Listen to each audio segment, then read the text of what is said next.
Welcome to the CBS Radio Mystery Theater Archives, the only YouTube channel which has the original classic episodes of the CBS Radio Mystery Theater in order with no ads. Thank you for listening, and now, enjoy the show.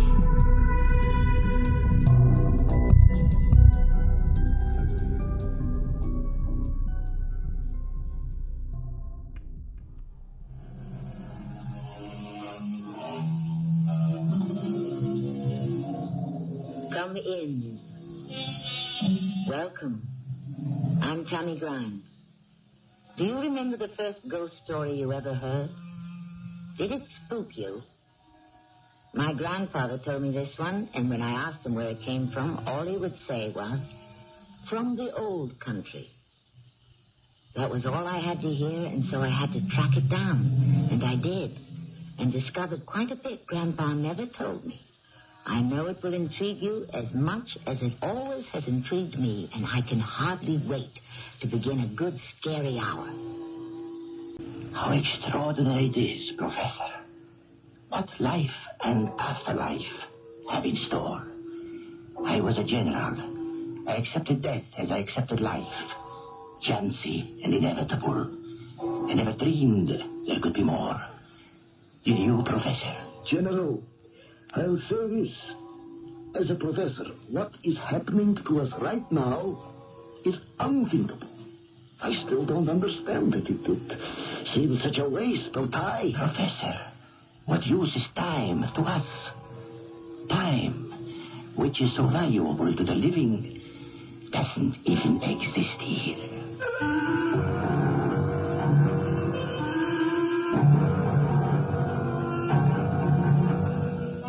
Our mystery drama, The Way Station, based on a story by Ferenc Molnar, was written especially for the Mystery Theater by G. Frederick Lewis and stars Norman Rose.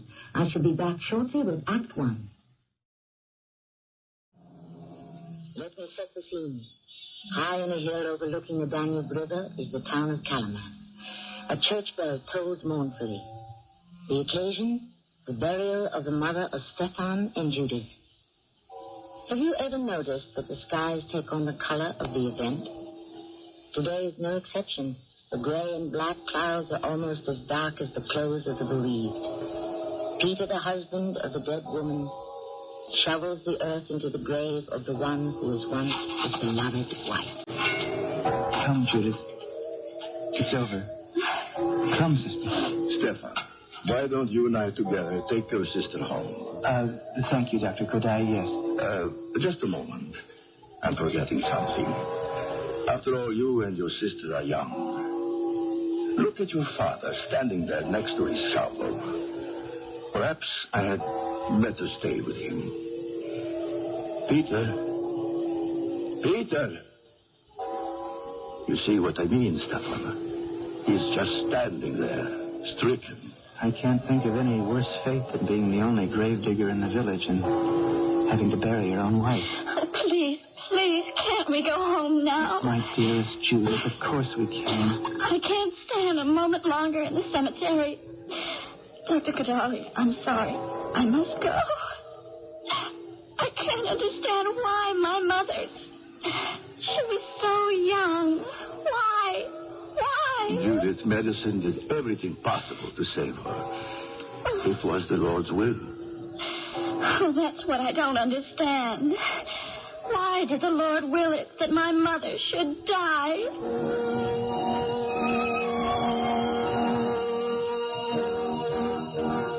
You mean you haven't seen Father since the burial, Dr. Kodai? After we brought your sister back to the house and I gave her something to calm her nerves, I went back to the graveyard to look for him.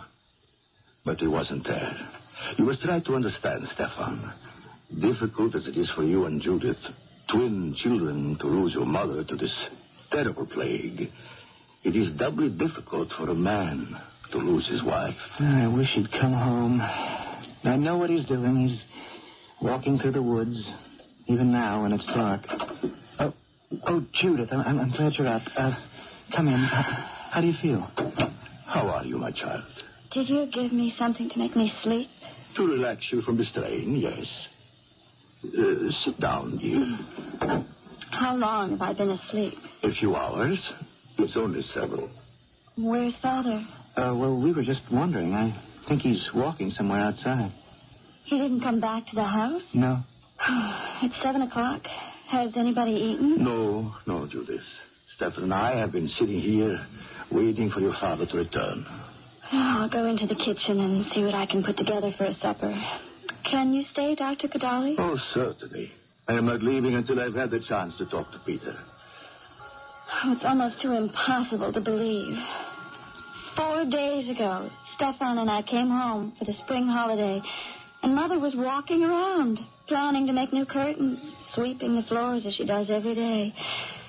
And the very next day, she got so ill we had to put her to bed. I have seen the plague end a person's life in a matter of hours, and nothing could be done. I came here as quickly as I could. Oh, Doctor, we're not blaming you. I know you did everything possible. Judith, I've been thinking, don't you think that Father should get away from here, move out of this house? Well, I can't say. It depends on how he feels. What do you think, Doctor? Oh, I can't possibly even guess what he'll do. Peter, your father, is a strange person. He was always very quiet, kept to himself. He always liked working with his hands. That's how he became a carpenter. And he did very well for a long time. Built some of the best houses in Kalaman. And then he saw an opportunity to do even better. And he branched out and made coffins. Oh, Peter, we were just talking about you. Oh, Father, I'm just going to make us all some supper, all right? Yes, child, that would be very nice. You go ahead. So you were talking about me, were you? I was worried, Father. You understand. It's been hours since the funeral. Yes, I had things to do. And what were you saying, Kodali? Oh, not very much. The youngsters asked me about you, Peter, and since we grew up together, I didn't know you built all the big houses around here, Father. You knew I was a carpenter? I guess so. And from there I went on to making coffins. There was good money in that until people wanted to buy those fancy ones with the bronze handles lined with red and white satin. So they bought their coffins in Budapest. And then you became a gravedigger. Well, somebody had to do it. I was always interested in the church, and the deacon asked me if I would. Most cemeteries have 2 gravediggers, but I could do it all alone, even to lowering the coffin after I had made the grave. Stefan, why don't you go into the kitchen and help your sister with the meal? I would like to talk to your father alone. Oh, I'll be glad to. I can't say I'll be much help, but at least I know how to keep out of her way. Stefan, you're just in time. Keep stirring this soup, will you? I'll be glad to make myself useful. How's Father? That's why I came in here. Dr. Kodai said, Stefan, go in and help your sister in the kitchen. I want to talk to your father alone. Maybe he's going to talk to him about selling the house. I know I could never come back here to live. Now, you and I have a whole semester to think about that. In the meantime, living in Budapest near the university is the best thing. If you want to know the truth, I know this is terrible to say about one's own father, and digging graves is as honorable a profession as anyone could want. It's something that has to be done, but, Stefan, I've never been happy about what Father does for a living, and I don't know what I can do about it. Oh, keep stirring. I don't want the soup burned. I am so sorry. I can't stay for supper. Judith, Stefan, I must go. And don't come back, Kodali. Do you hear me? Your father and I have had words. I'm afraid I have upset him. I'll stop by tomorrow afternoon. Doctor, Judith and I are going back to Budapest in the morning. We have examinations. Interfering old fool. Get out, Kodali. You don't know anything, and you never did. Good night. Good night. I'm sorry this sad day had to end like this. Father, what did he say to you? I should sell this house. I should move away. I should leave Kalaman, I suppose. What is he talking about? My retiring from the human race? Father, I'm sure he meant no harm at all. He was only thinking of you living alone in this house. If I sell this house, Where would I go? To another house. And if you wanted to stay in Calamont, there's a nice section way at the other end of town. What good would that be? It would take me much longer to get to work. Here, I am across the road from the church and the cemetery. If it rains or snows, it does not matter. I am right here to do the grave digging. No, that is settled now. You two, you stay here tonight, and then I want you back on the train to the city in the morning and into your classes. Now, there is one thing you children must understand. For me, Magda, my dearest darling Magda, has not died. What I placed in that wooden box and put into the earth was not your mother. It was flesh, perhaps, but her spirit is still very much in this house. I can understand how you feel. No, you cannot. You are just saying that. It is not a feeling, it is the truth. But I will put it to you in a way I think both of you can understand. I do not wish to move from this house. Not now. Not ever. I want to be able to cross the road anytime I like and mow the grass around her or change the flowers. Yes, I believe her spirit lives. I will never be without her. Never. I can promise you that.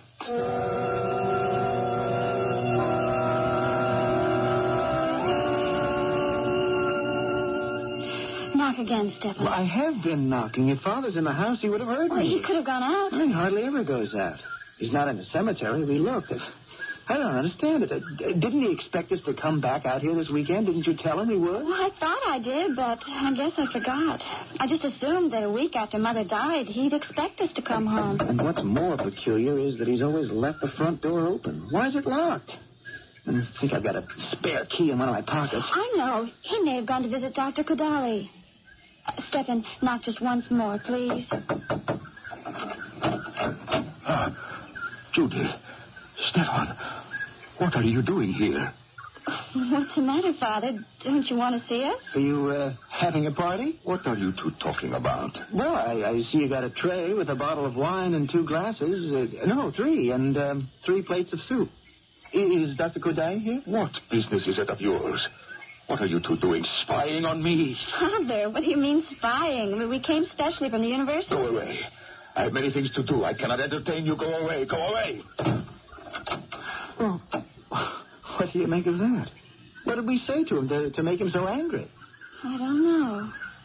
But I'm frightened. All I did was ask if Dr. Kodai was here because he had a tray of soup and wine. I want to get into the house, Stephen. Father needs us. I know it. It's Mother's death that's brought this on. He's locked it again. He has locked us out. Did you find your key? Yeah, I have it right here. Go on, Stefan. Unlock the door. I am. The worst thing of all is not what he said, but how he looked. What? Stefan, didn't you notice? Didn't you see? Exactly what? Father's hair has turned completely white. The combination to the secret vault that holds the unknown land of death and the known land of those left behind to mourn has yet to be unlocked. My most favorite poet of all time called it that undiscovered country from whose bourne no traveler returns. Indeed, it is just that, and what mark it will leave upon this little family of father, daughter, and son, we shall learn when shortly I return with Act 2. Peter is the town gravedigger and grave caretaker in a small village high above the Danube. It has been his unfortunate task to bury his wife, who succumbed to the plague that swept over Europe in the 18th century. His son and daughter, Stefan and Judith, study at the university, and a week after the funeral return home to find their father so strange and secretive, they begin to wonder if his wife's death has not affected his mind. What time is it now, Stefan? It's almost 11 at night. I don't know what to say. I don't know how to explain all this. He locks the front door, then opens it. Finally, he treats us like unwanted strangers and slams the door in our face. Oh, my poor father. I've seen that distant, almost disembodied look on Father's face before. Trying to remember, have I seen it only after he's attended to a funeral? Or there's some day or date that I associate with this. As if his body were being taken over by somebody else. Well, you never told me. I never told anybody. Not even Mother. Just something I observed and kept to myself. Friday. It was always on a Friday. Any Friday? Every Friday? No. Only when a Friday fell on the 13th of the month. Oh, that sounds like 16th century superstition.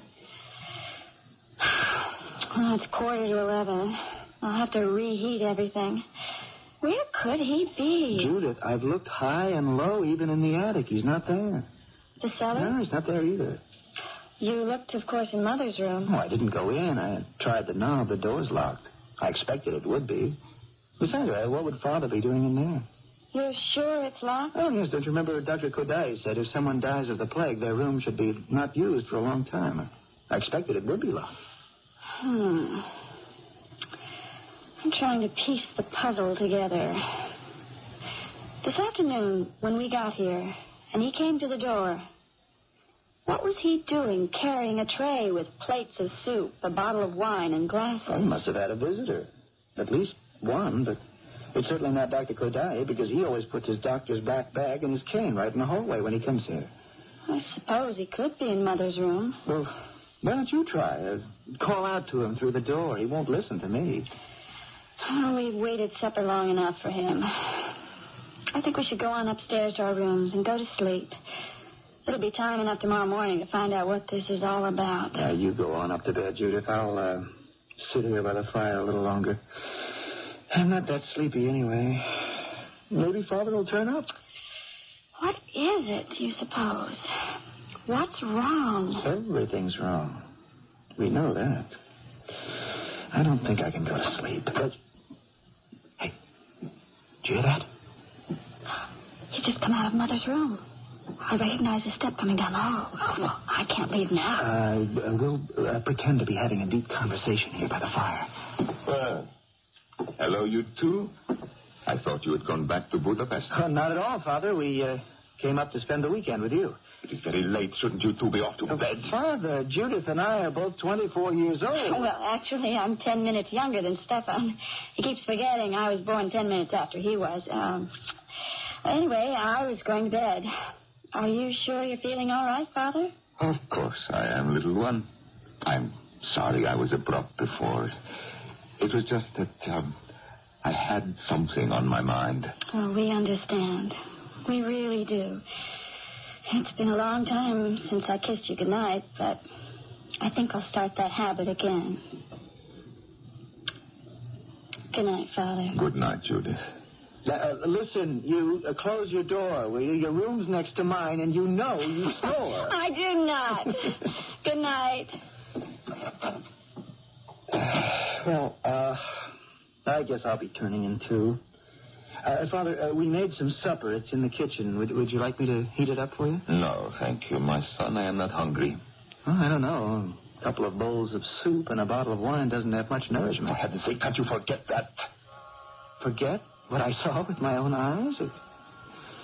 It doesn't matter to me, Father. This is your house. If you have guests, what concern is that of mine? Who said there was anyone here? I know, Father. Nobody was here or is here. And if they're gone, obviously they didn't leave by the front door. Judith and I have been in the house since 5. And that means they left by the French doors that lead from Mother's room to the garden. Now, Father, as I said, it's your house. You are not accountable to me or to anyone. Stefan, if I could take you into my confidence, if I could share certain things with you, it would ease my burdens. I know that. But I cannot. No one can bear this but myself. It is mine alone.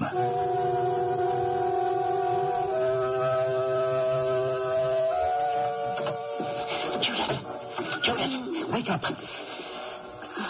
Judith. What is it? Stefan? Shh. I don't want anyone to hear us. What time is it? A little before midnight. Listen. Something is going on in Mother's room. Well, how do you know? My room is right above hers. I can hear voices. Can you slip on a robe and come back with me to my room? I want you to listen with me. Will you? How long have you been hearing it? It woke me up. I'm sure there are two people, men and Father.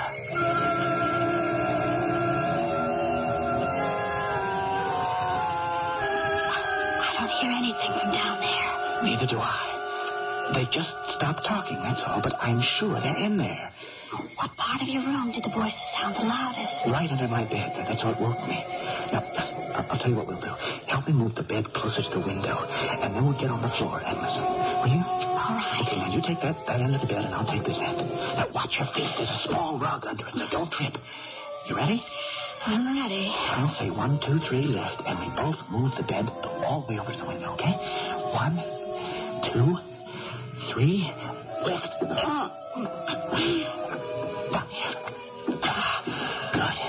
I don't hear anything yet. Now, I'm going to fold back this little rug that was under the bed. Look. There are cracks in the floorboards. I can see light coming up from Mother's room. Maybe it isn't right to spy on one's own father. But if he has people in this house and doesn't think enough of us to trust us with a secret, I think we're entitled to know. When people meet in secret in the middle of the night, what do you think? I'm thinking of Father and the shock of losing Mother and his hair turning white in a few days. And how ashamed I'd be if he knew what I was doing. Judah, stop that. Look down there. What do you see? I see 2 men sitting at that table in the middle of Mother's room. They're all dressed up. They're wearing black suits. But I can't see Father. Well, I could hear his voice before. Maybe he went out. Hey, shh. The door to Mother's room is opening.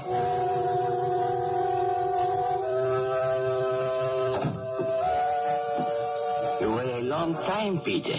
I had to go to the cellar, General. I keep my best wines in the cellar. Will you join us in another glass of wine, Professor? Happy to. I'm very cold, you know. I'm surprised you have any physical sensations at all, Professor. I don't. Not the one. But it is different for different people. Of all those who have stopped here on their way, some have no general sensations at all. Others do. They feel everything. I thought perhaps it had something to do with our waiting here in this room now, instead of as we used to do in that little stone house at the end of your garden. It's better here. Easier to get to from across the road.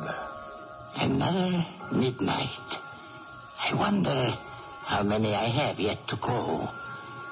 Aren't you going to sit down with us, Peter? In a minute. I want to lock the door first. Lock the door? Why? My son and daughter are visiting me, General. Would they be wandering about this house at this hour? We are safer behind a locked door. Now, gentlemen, Professor, General, I raise my glass of wine to your health. That's an amusing statement, isn't it, General? How so? To drink to our health is, I would say, about the most ironical toast anyone could propose, considering we are gathered here on borrowed time, as it were. Tell me, where are we? I think of it as a way station. Somewhere off the main track, a spur, a resting place. Professor, I don't know how you feel about it, but I would like to reward Peter for the care and understanding he has given us. Oh, no. No, I could not accept anything. I never have. General, you're right. Let me just think. What do I have on me at this moment that might be worth something? No, gentlemen, no, please. What I am doing is through no desire of my own. I fell into the job, you might say, as easily as one might trip into a grave. But I was wondering if it might not pass the time more agreeably if the three of us played some cards. Yes, What say to three-handed poker? We could do that. Professor, what do you say? Why not? It would be the first time I played a game and had nothing to lose. Stay where you are, gentlemen. I will go and fetch some playing cards. Judith, let's crawl over to the far side of the room. I want to talk to you. Wait. I'll put the rug back over the floorboards just in case we might be overheard. They were dead, weren't they?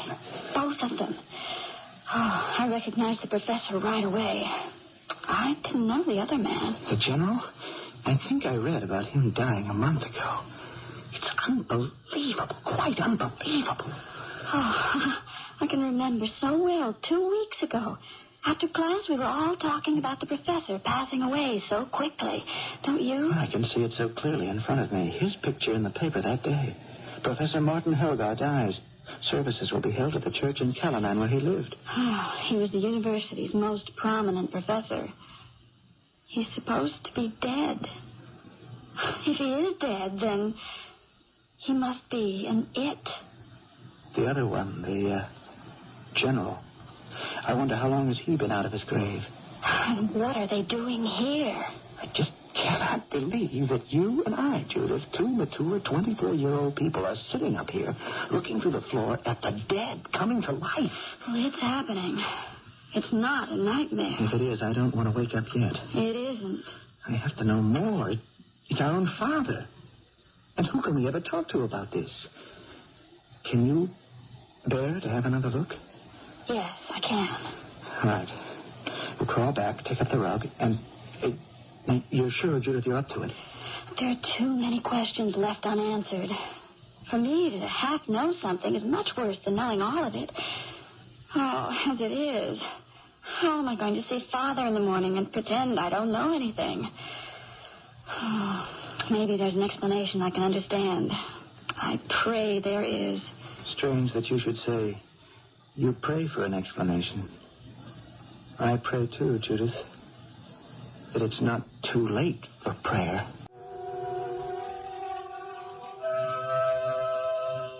So we're at a way station, as Peter the gravedigger tells us. A spur off the track that leads from life to death. Can it be there are those placed on the earth who still have time, still have lifeless hours owing them? Could it be that there are way stations near other cemeteries? In other countries? It's something to ponder. But I wouldn't give it much thought too late at night if you happen to be alone walking past a graveyard. I shall return shortly with Act 3. This tale of the dead who are not completely dead goes back generations. It has inspired many versions, and in fact was told to me as his own invention by my own grandfather. In a room at night, twin brother and sister watched through the cracks in the floor an incomprehensible scene, that of their father, a general, and a professor. The latter two appear to have risen from their graves and are seated at a table. Peter, I want you to have my diamond shirt stud. It is yours. Professor, please, no. Shall I deal the cards? The cards can wait. I want you to have this diamond shirt stud. Professor, on what occasion is a gravedigger going to wear a diamond shirt stud? What good would it do? I might ask you the same question. What good will the silly thing do to me where I am going? Your family thought you should be buried with it. They won't be disappointed. They won't know. Peter, you are spending money on me. The wine, the food. That makes no difference. I told you that I felt the cold, didn't I? I will shuffle the cards. Did anyone hear what I said? Yes, Professor. You said you felt the cold. I now feel something else. Will you cut the cards, General? I would be happy to. I now feel anger. I don't wish to play. You two can play. I don't care to. Professor, I am sorry about the diamond. If it makes you feel better, I will accept it with thanks. I know I'm not supposed to have any feelings, but I do. And that's it. I'm most grateful to you, Peter. I cannot feel otherwise. Professor, Peter is anointed. He cannot accept payment. I have been waiting here for release longer than you have, Professor. I know what you do not. Peter is not only the caretaker of our graves, but our souls. A poor caretaker, but I do as I am told. If in the lifetime of the deceased he has one outstanding debt to pay, I help him to pay it, that is all. Your diamond stud will help someone who is buried in a pauper's grave. Peter, thank you. Gentlemen, what about our game of poker? We have a long night to wait. Peter, do you ever think what happens to us might happen to you? Oh, yes, I do. Not so much for myself, but for my wife. I threw the last shovelful of earth on her grave a week ago Friday. Friday the 13th. Every day I wonder, is this the day I shall see her walking through those French doors from the garden?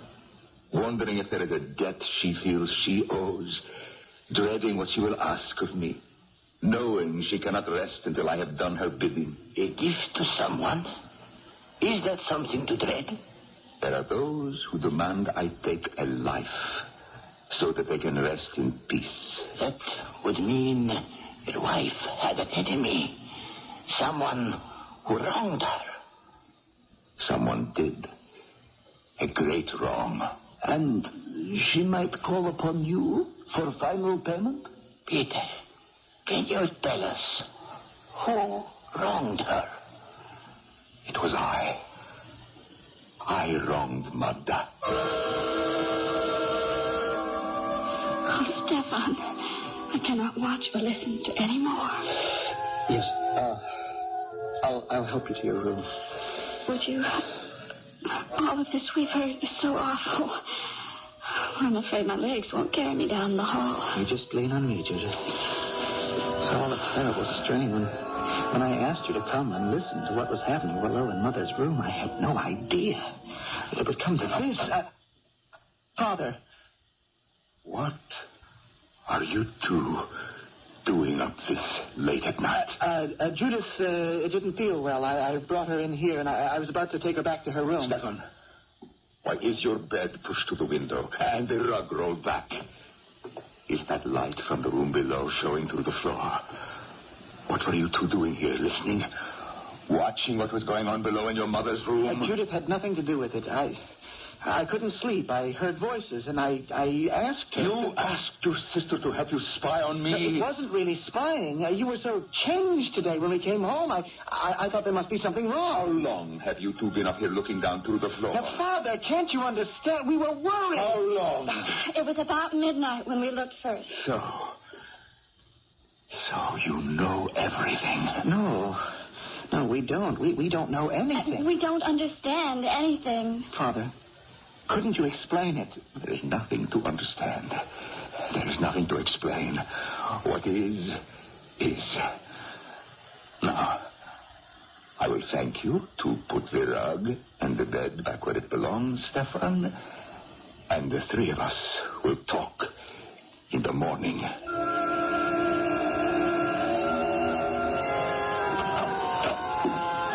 Gentlemen, we will have to keep our voices low. I'm afraid my son and daughter were awakened. I have told them nothing. I am not prepared to tell them anything. Peter, I am a general, an army man only. I know little else. Is there any way one can avoid this in-between time at a way station? Yes, there is, yes. Have it put in your will that the coroner is to pierce your heart through with a knife. Had I known that. Look, I have my army knife with me. A retired general, they said, must be buried with his hunting knife. How did you die, General? Disgracefully. I fell off my horse. And I broke my neck. And you, Professor? There's someone at the French door. I will go. It may be an intruder. Give me your hunting knife, General.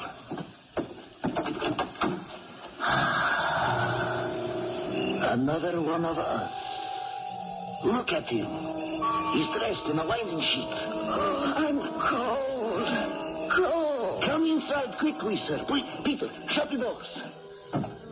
Hold the man's head, Peter. I will pour this wine down his throat to warm him.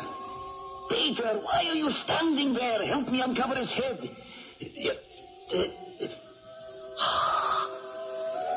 Good Lord.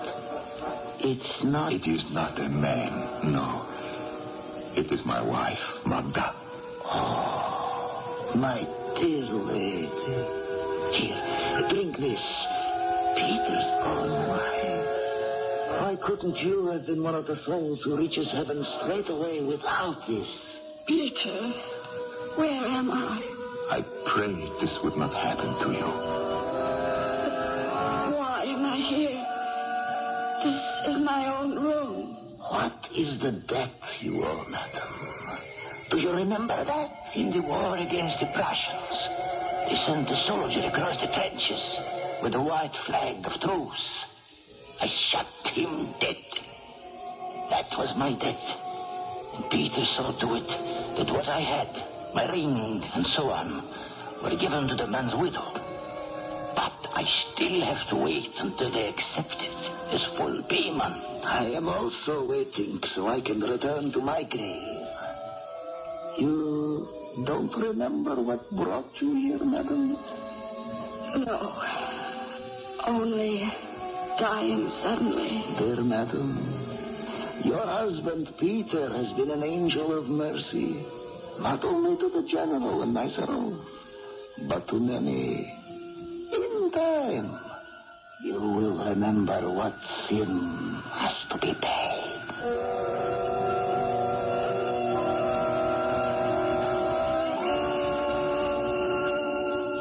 Oh, Dr. Cadali, thank you for seeing Stefan and me today. I'm sorry I'm so late in getting back to my office. You've known Father longer than anyone else in Cullinan. Let me interrupt and come to the point. That cemetery across from our house, was it always there? No. No, your father bought the land many years ago. It was a pasture. Father owns the cemetery.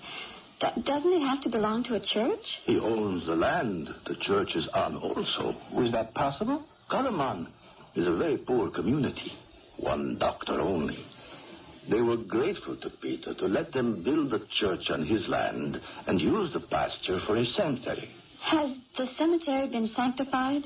Sanctified? Has it been blessed? Is it a fit last resting place for those who die? Oh, I have no way of knowing. I always assumed it was.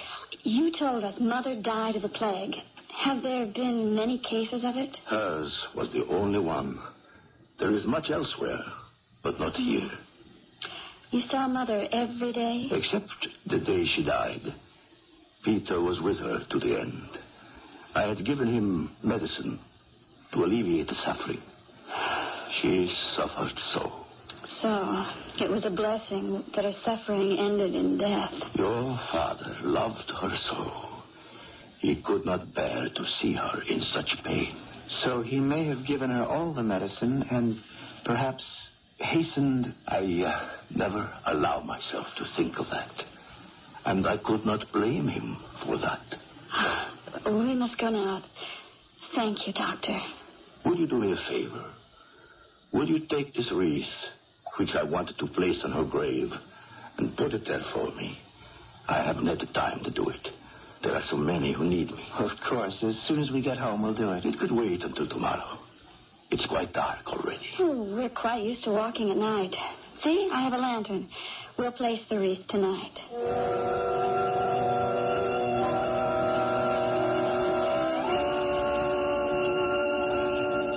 I'm beginning to see a reason for all the strangeness of last night. Oh, I'm not sure I'll ever understand. Is the wreath heavy? Not really. Hold the lantern higher, Judith. I think Mother's grave is behind this mausoleum. Wait. Look. It's Father. He's stretched across Mother's grave. Father? Father, what is it? Judith, help me turn him over. Look at his eyes! He's Dead. Oh, my Lord. How? The was a knife in his chest. An army hunting knife. It's as if he were kneeling here and fell straight onto the knife. As soon as Dr. Kadali was summoned, he brought the two grief-stricken youngsters back to their house. They insisted he accompany them to their mother's room. On the table, there were many empty glasses and empty dishes. The room itself was also empty, and the French doors leading to the garden were wide open. Those unfortunate souls who may have stopped briefly at the way station had found their way back to final, lasting peace. I shall return shortly. A few lines from that master of the macabre, Edgar Allan Poe, will tell you how I feel about the tale just told. Remember? Hear the rolling of the bells, iron bells. What a world of solemn thought their monody compels. In the silence of the night, how we shiver with affright at the melancholy menace of their tone. They are neither man nor woman, they are neither brute nor human, they are ghouls. Our cast included Russell Horton, Norman Rose, Maya Dillon, and Bernard Grant. The entire production was under the direction of Hyman Brown. I hope you enjoyed this episode of CBS Radio Mystery Theater. If you've enjoyed this and want to hear more, please subscribe to this channel. You can also visit my other YouTube channel by